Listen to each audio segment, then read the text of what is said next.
Hello நண்பர்களே, இது வந்து பெட்ரோல் வண்டி. இது பாருங்கள், பெட்ரோல் வண்டி வந்து இந்த ஸ்டார்டிங் ப்ராப்ளம் இருந்துச்சு. ஸ்டார்டிங் ப்ராப்ளம் இருந்தது, இப்போ ரெடி பண்ணியாச்சு. இப்போ அந்த என்ன ஸ்டார்டிங் ப்ராப்ளம்னா, இப்போ பாருங்கள், இந்த ஃப்ளேக் வருதுங்களா,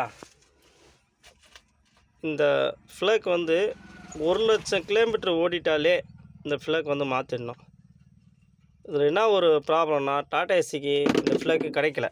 எனக்கு 2 நாளாக ஆயிடுச்சு வண்டி ரெடி பண்ணி கொண்டு வரதுக்கு.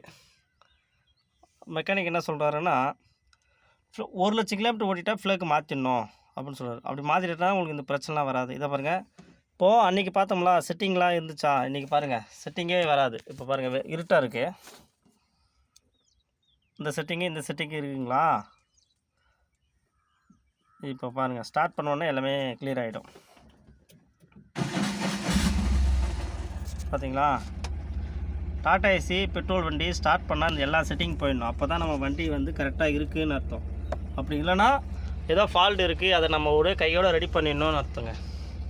நம்ம வந்து வண்டி வந்து கொஞ்சம் ஃபேர் கிடையாது, கொஞ்சம் ரேராக தான் இருக்குது. அதுக்கு தகுந்த மாதிரி 1,00,000 கிலோமீட்டர் ஓடிச்சா இந்த ஃப்ளேக் வந்து வாங்கி வந்து வச்சுக்கணும். நம்ம ஆர்டர் போட்டு வாங்கி வந்து வச்சுக்கிட்டோம். அதுக்கப்புறம் ஃபேர் கிடைக்கும்போது நம்ம யூஸ் பண்ணிக்க வேண்டியது தான். தற்சமயத்துக்கு அந்த ஃபால்ட் இருக்குது, அதை கொஞ்சம் ஃபேர் ரெடி பண்ணிக்கணும்.